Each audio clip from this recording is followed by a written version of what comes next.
மக்கா, அண்ணன் செந்தில் பாலாஜியோட நீதிமன்ற காவல் 28வது தடவையாக நீட்டிக்கப்பட்டிருக்கு. சை, இதெல்லாம் ஒரு நியூஸானு கேட்குறீங்களா? இப்போ உங்களுக்கெல்லாம் இதெல்லாம் ஒரு செய்தியாகவே தெரியல. உங்களுக்கு தெரியாது, தேர்தல் நேரத்தில் பட்டி ஃபார்முலா கிட்டி ஃபார்முலான்னு ஏதாவது ஃபார்முலா கிடைக்காதான்னு ஏங்குறவங்களுக்கு தான் இந்த செய்தியோட வழி என்னங்கிறது புரியும். உடன்பிறப்புகளை தான் சொல்கிறேன்.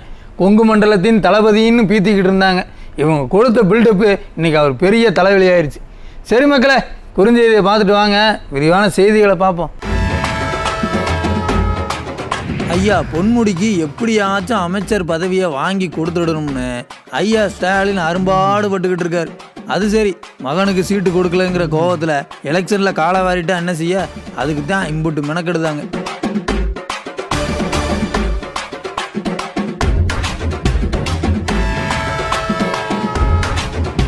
அமைச்சர் மூர்த்தி எந்த சின்னத்தில் ஓட்டு போடணும்னு சொல்லாமல் பிரச்சாரம் பண்ணி கூட்டணி கட்சியை கலங்கடிச்சிருக்காருப்பா.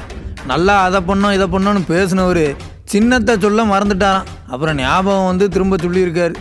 இப்படி கடனுக்கேன்னு வேலை பார்த்தா எப்படின்னு கூட்டணி கட்சிக்காரங்க புலம்புதாங்க.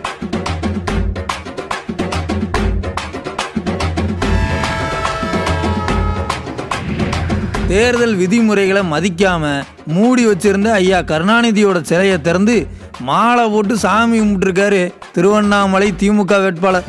கூட அமைச்சர் ஏவா வேலுவோட மகனும் இருந்திருக்காரப்பா. அருமையா பண்றாங்கல்ல.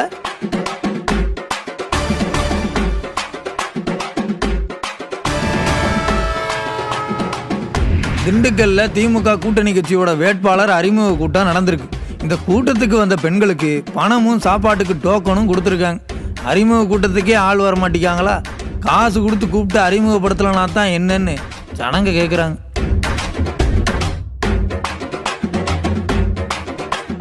குறுஞ்செய்திகளை பார்த்துட்டோம், வாங்க விரிவான செய்திகளை பார்ப்போம். அறிவாலயத்தில் 2 பேர் மட்டும் சோக கீதம் பாடிக்கிட்டு இருக்காங்களாம். ஐயா, உன்னால் நான் கேட்டேன், என்னால் நீ கேட்டேன்னு புலம்புதாங்களாம். வேறு யாரும் இல்லை, ஐயா பொன்முடியும் ஐயா ஏவா வேலுவும் தான். என்ன விவகாரம் என்ன ஏதுங்கிறத இந்த செய்தியை பார்த்து தெரிஞ்சுக்கோங்க. திமுக வேட்பாளர் பட்டியலில் எல்லாரும் ஆச்சரியமாக பார்த்தது கள்ளக்குறிச்சி வேட்பாளரை தான். ஐயா பொன்முடியோட மகன் சிட்டிங் எம்பி கௌதம் சிகாமணிக்கு சீட்டு கொடுக்காம வேற யாருக்கோ சீட்டு கொடுத்துருந்தாங்க. இதை பார்த்த உடன்பிறப்புகள், பார்த்தீங்களா வாரிசு கட்சின்னு கலாச்சிங்களே, எங்கள் தலைவர் வாரிசுக்கு சீட்டு கொடுக்காம எப்படி புது ஆளுக்கு கொடுத்துருக்காருன்னு பாருங்க அப்படின்னு சில்லறையை சிதற விட்டாங்க. யார் நம்ம ஐயா ஸ்டாலினா இப்படி பண்ணது? இது நடக்க வாய்ப்பே இல்லையே அப்படின்னு விவரம் தெரிஞ்சவங்ககிட்ட விசாரித்தோம். அது ஒன்றும் இல்லையாம்பா. ஐயா பொன்முடியோட வாரிசு அண்ணன் கௌதம் சிகாமணியோட கள்ளக்குறிச்சி தொகுதியில் ஐயா ஏவா வேலுவோட மகனும் சீட்டு கிடைக்கும்னு எதிர்பார்த்துருந்துருக்காரு போல தெரியுது. 2 பேரும் விருப்பம்னு போட்டாங்களா என்னன்னு விவரம் தெரியல. ஆனால் கள்ளக்குறிச்சியில் எம்எல்ஏவை வச்சு மேடையில் பேச வச்சுருக்காங்க. ஏவா வேலு மகனுக்கு தான் அந்த கள்ளக்குறிச்சி சீட்டை கொடுக்கணும்னு திமுக எம்எல்ஏ ஒருத்தர் ரொம்ப நாளைக்கு முன்னாடியே மேடையில் பேசியிருக்காரு. இவருக்கு கொடுத்தா அவருக்கு பிடிக்காது, அவருக்கு கொடுத்தா இவருக்கு பிடிக்காது. அதனால தான் ஐயா ஸ்டாலின் வேற பக்கம் வண்டியை திருப்பியிருக்காரு. இவங்களாவது திருந்துறதாவது. அப்படி திருந்திருந்தா ஐயா KN நேருவோட பையனுக்கு ஏமேன் சீட்டு கொடுக்கணும். என்ன இருந்தாலும் ஐயா பொன்முடியும் ஏவா வேலுவும் சீனியர்கள். வாரிசு கட்சியில் இருந்துட்டு அவங்க வாரிசுக்கு மட்டும் சீட்டு கொடுக்கலன்னா மனசு சங்கடப்படத்தான் செய்யும். ஐயா பொன்முடி தான் விசிக்கு நிற்கிற 2 தொகுதிக்கு பொறுப்பாளர்னு நினைக்கேன். எப்படி வேலை பார்க்க போகிறாங்களோ தெரியல. எப்பா இதெல்லாம் நாம் சொல்லலப்பா, விவரம் தெரிஞ்சவங்ககிட்ட கேட்டோம்னு சொன்னோம்ல, அவங்க சொன்னாங்க.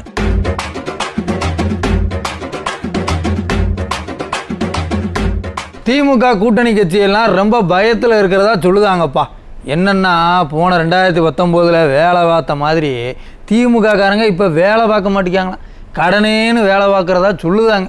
இன்றைக்கி கூட பார்த்தீங்கன்னா மதுரையில் அண்ணன் மூர்த்தி பிரச்சாரம் பண்ணா. அப்படி எல்லாம் நல்லா பேசிக்கிட்டு இருந்தவர் எந்த சின்னத்தில் ஓட்டு போடணும்னு சொல்லலை.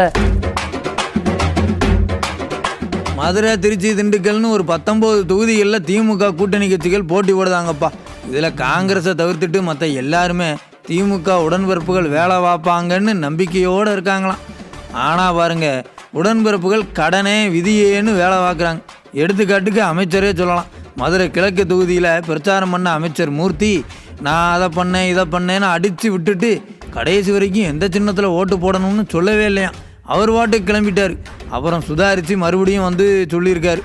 பாவம், மதுரை கம்யூனிஸ்ட் கட்சிக்காரங்களுக்கு ரொம்ப தர்ம சங்கடம் ஆயிடுச்சான். என்ன நடந்தால் எனக்கு என்னன்னு இருந்த கம்யூனிஸ்ட்டுகளுக்கு இந்த வள்ளலில் வேலை பார்க்காங்கன்னா பொது தொகுதியில் தான் நிற்பேன், அதுவும் தனிச்சின்னத்தில் தான் நிற்பேன்னு அடம் பிடிச்ச அண்ணன் திருமாவோட நிலமை, திருச்சி தான் வேணும் அதுவும் என் சின்னத்தில் தான் வேணும்னு கேட்ட ஐயா வைகோவோட நிலமை, சப்பா நினச்சாலே கஷ்டமாக இருக்குமாக்கா.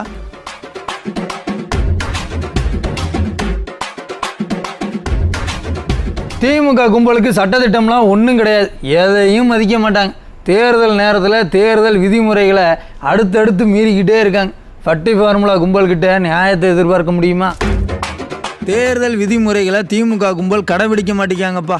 திருவண்ணாமலை கிரிவல பாதையில் இருக்கிற ஐயா கருணாநிதியோட சிலையை தேர்தல் ஆணையம் மூடி வச்சிருக்கு. தேர்தல் வந்தால் இது சகஜமாக நடக்கிறது தான். தலைவர்களோட சிலைகளை சின்னங்களை எல்லாம் மூடி வைப்பாங்க. அந்த மாதிரி மூடி வச்சிருந்த சிலையை அமைச்சர் ஏவா வேலுவோட மகனும் திருவண்ணாமலை திமுக வேட்பாளரும் திறந்து மாலை போட்டு கும்பிட்டுட்டு இருந்திருக்காங்க. கும்பிட்டவங்க திரும்பி மூடியும் வைக்கலப்பா. இத்தனைக்கும் அந்த ஏரியாவில் தான் தேர்தல் அலுவலர் இருந்திருக்காராம். மாவட்ட ஆட்சியரும் அதே ஏரியாவில் தான் இருந்திருக்காரு. இருக்கும்போதே என்ன மாதிரி பண்ணுறாங்கன்னு பாருங்கள். திருவண்ணாமலையில் எப்படின்னா திண்டுக்கல்லில் வேறு லெவல் வேட்பாளர் அறிமுக கூட்டம் நடந்திருக்கு. அந்த கூட்டத்துக்கு வந்த பெண்களுக்கு பணமும் சாப்பாடும் கொடுத்துருக்காங்க. இதையெல்லாம் தேர்தல் ஆணையம் கவனிக்க வேண்டாமா அப்படின்னு பொதுமக்கள் கொந்தளிக்கிறாங்க. இது ஒரு பக்கம்னா, இன்னொரு பக்கம் வேட்பாளர் அறிமுக கூட்டத்துக்கு காசு கொடுத்து தான் ஆளை கூப்பிடுதாங்களா அப்படின்னு மக்கள் கேட்டுட்டு இருக்காங்க.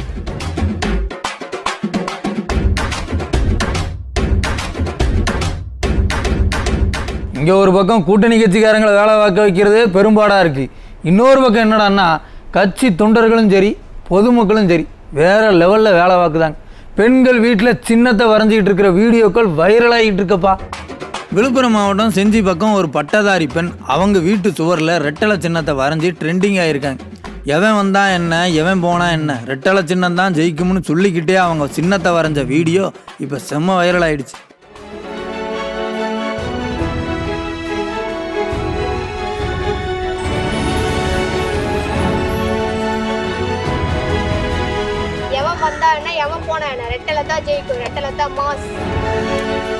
நான் ரெட்டலை சின்னம் வரைஞ்சிருந்தேன். இதுதான் மகளிருக்கான பாதுகாப்பான சின்னம். அம்மாவும் எடப்பாடி அவர்களும் மக்களுக்காக பெண்களுக்காக நிறைய உதவி செஞ்சுருக்காங்க. மடிக்கணினி, தாலிக்கு தங்கம், மாணவர்களுக்கு எல்லாமே செஞ்சுருக்காங்க. இதுதான் மக்களோட பாதுகாப்பான சின்னமும். அனைத்து மகளிரும் எல்லாருமே இரட்டலை சின்னத்துக்கு வாக்களிப்பேர். இந்த பெண் மட்டுமில்லை, பல பகுதிகளில் இந்த மாதிரி ரெட்டலை சின்னத்தை பலரும் வரைகிற வீடியோக்கள் வெளிவந்துக்கிட்டே இருக்குது. கட்சிக்காரங்க மட்டும் இல்லாமல் பொதுமக்களும் இப்படி வேகமாக வேலை பார்க்குறது உள்ளபடியே ஆச்சரியமாக இருக்குன்னு அரசியல் விமர்சகர்கள் சொல்லுதாங்கப்பா.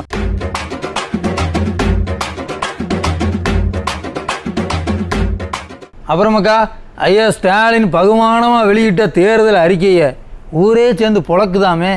எல்லாமே பொய் பித்தலாட்டம்னு சொல்லுதாங்க. 2021 அடித்த மாதிரியே விபூதியை போட்டுடலாம்னு பார்த்துருக்காங்க. ஆனால் ஜனங்க உஷாராயிட்டாங்க. இந்த தேர்தலில் ஐயா வீசுகிற அத்தனை அஸ்திரமும் புஷ்ஷுன்னு தான் போய்கிட்டு இருக்கு. பொறுத்திருந்து பார்ப்போம் என்ன நடக்குதுன்னு. இன்றைக்கி நிகழ்ச்சி இதோட முடியுது. நாளைக்கு மறுபடியும் வந்து உங்களை சந்திக்கிறேன். நன்றி, வணக்கம்.